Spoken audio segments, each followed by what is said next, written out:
anfusina wa min sayyiati a'malina. May yahdihillahu fala mudilla lahu wa may yudlil fala hadiya lahu. Nashhadu an la ilaha illallah wa nashhadu anna Muhammadan 'abduhu wa rasuluh. Qala Allah ta'ala fi kitabil karim ba'da a'udzu billahi minasyaitonir rajim. Bismillahirrahmanirrahim. Ya ayyuhalladzina amanu taqullaha haqqa tuqatih wa la tamutunna illa wa antum muslimun.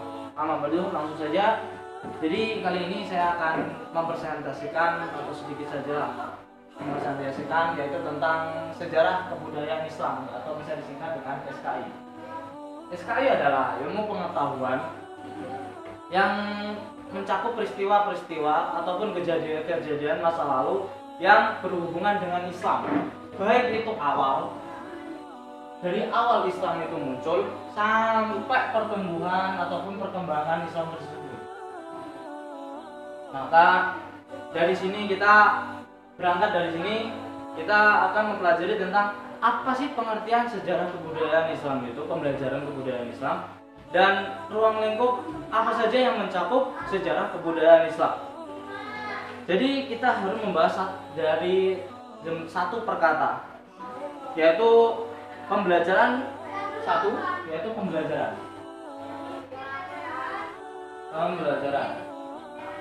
Dalam KBBI, dalam Kamus Besar Bahasa Indonesia, pembelajaran adalah merupakan proses atau cara orang ataupun makhluk hidup untuk belajar. Jadi tidak hanya manusia saja, tetapi terkadang bisa makhluk hidup seperti binatang. Makanya itu terkadang kita bisa mengambil pelajaran ataupun ibroh dari binatang seperti lebah yang sifatnya bermanfaat tapi tidak merusak, seperti semut yang bergotong royong, ataupun seperti tumbuhan pohon yang dimana semakin tinggi maka akan semakin tinggi juga terpaan anginnya. Seperti iman kita yang semakin tinggi atau semakin mantap, maka akan mantap pula terpaan ujian yang diberikan oleh Allah kepada kita semua. Nah, pembelajaran pada hakikatnya proses komunikasi antara guru dengan siswa. Jadi proses komunikasi, namanya proses komunikasi itu ada timbal balik. Tidak hanya guru, tapi siswa juga berperan penting dalam pembelajaran di sini. Apalagi pada kurikulum saat ini yang dimana kita siswa dituntut untuk bisa berbicara, setidaknya bisa mengajarkan kelak menjadi guru, ataupun setidaknya bisa menjadi guru menjadi anak-anaknya nanti ataupun terjun di masyarakat. Sehingga kedua ini disebut dengan komunikator.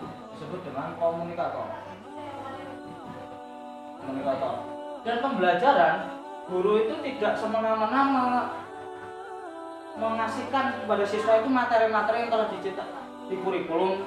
Dia menyampaikan materi terus tanpa memperhatikan siswa ini bagaimana cara tanggapnya, bagaimana siswa ini menanggapinya, bisa atau tidak, dan disitulah fungsi meet ataupun ujian itu menjadi tolak ukur guru.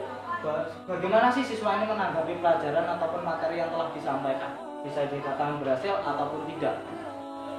Yang kedua yaitu pengertian sejarah kebudayaan Islam atau SKI, sejarahnya dulu. Dalam KBBI, sejarah adalah peristiwa ataupun kejadian yang terjadi pada masa lampau dan benar-benar terjadi di masa lampau. Jadi tidak cerita belaka seperti dongeng. Dan Islam adalah agama yang dibawa oleh para nabi dan rasulnya, yang diwahyukan oleh Allah kepada para nabi dan rasulnya, dan disampaikan melalui perantara malaikat Jibril. Jadi pembelajaran SKI yang dapat kita simpulkan di sini adalah usaha guru untuk memberikan kepada siswa pengetahuan dan keterampilan.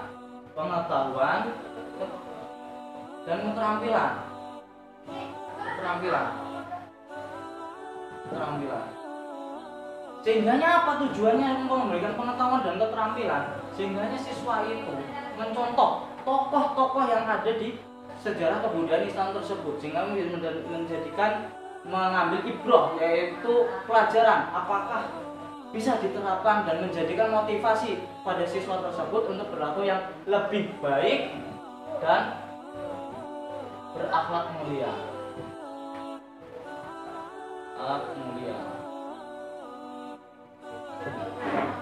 Nah, jadi itulah tentang sejarah kebudayaan Islam. Nah, yang kedua Yang ini bisa dikatakan A. Nah, yang B yaitu ruang lingkup sejarah kebudayaan Islam. B. Ruang lingkupnya. Ruang lingkup. Nah, ruang lingkup sejarah kebudayaan Islam adalah yang pertama, dakwah Nabi Sallallahu Alaihi Wasallam, dakwah Nabi. Wah, Rasulullah. Dakwah Nabi Sallallahu Alaihi Wasallam, di mana Nabi berdakwah di Madinah, awal berdakwah di Mekah selama 10 tahun, 13 tahun, dan di Madinah selama 10 tahun, sehingga dakwah Nabi selama 23 tahun. Nabi diutus dan menjadikan Rasul adalah ketika umur 40 tahun sehingga lengkap 63 tahun Nabi wafat.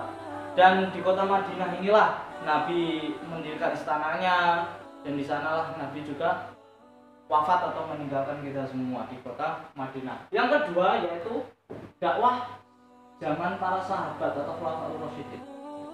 Dakwah kepemimpinan setelah Nabi, dakwah setelah Nabi.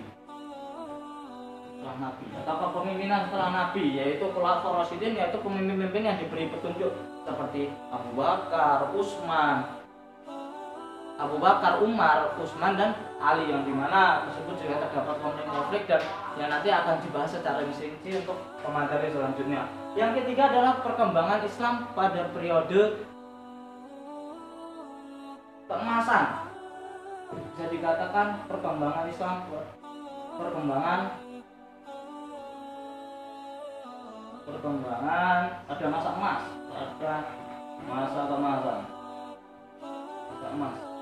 Dimana di sini terdapatlah terciptalah yaitu dinasti Bani Umayyah yang di Damaskus, dinasti Abbasiyah yang di Baghdad, yang dimana perpustakaannya itu perpustakaan terbesar pada kali itu, yang sampai tercipta buku 1 juta eksemplar pada tahun 600-an Hijri, 600-an Masehi, yang dimana orang-orang Eropa dulu belum tahu apa-apa. Islam sudah menjadikan perpustakaan terbesar dan membuat buku banyak sekali pada keemasan. Yang keempat, pada masa kemunduran.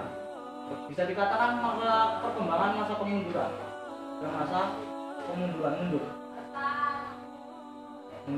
Nah, pada masa ini Islam, terutama Islam yang di Tartar di Cina, itu diserang oleh bangsa Mongol. Banyak sekali kemunduran terjadi pada masa ini, sehingga bisa dikatakan pada masa ini adalah masa-masa Islam lagi mundur-mundur. Yang kelima yaitu pada masa 1800-an sampai sekarang ini, yaitu kemajuan Islam sangatlah sudah terasa, yang dimana tokoh-tokoh besar juga sudah tercipta, dan banyak sekali di sini pendapat-pendapat ataupun dalil-dalil kontemporer yang membahas dimana sekarang ini tidak ada dalilnya secara rinci dari Al-Quran maupun Sunnah peristiwa-peristiwa yang sekarang ataupun barang-barang ataupun hukum-hukum yang terjadi saat ini. Maka ulama-ulama kontemporer, tokoh-tokoh agama sangat bermunculan, dan ini sangat membantu kita ataupun masyarakat Islami untuk menyikapi suatu kejadian. Yang keenam yaitu perkembangan Islam di Indonesia.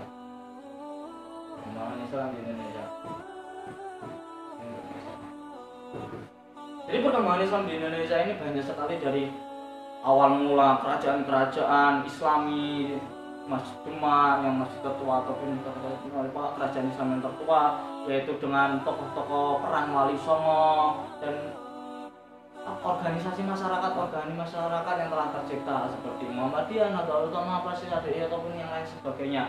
Dan bisa disimpulkan bahwa SKI adalah pembelajaran sejarah kebudayaan Islam ini mencakup dari awal mula Rasulullah SAW itu berdakwah, atau bahkan sebelum Nabi berdakwah, sampai setelah Nabi wafat, perkembangan Islam yang zaman pada keemasan, perkembangan pada kemunduran Islam pada mundurnya, sampai yang sekarang, dan perkembangan Islam yang berada di Indonesia ini. Jadi seluruh mencakup semuanya itu.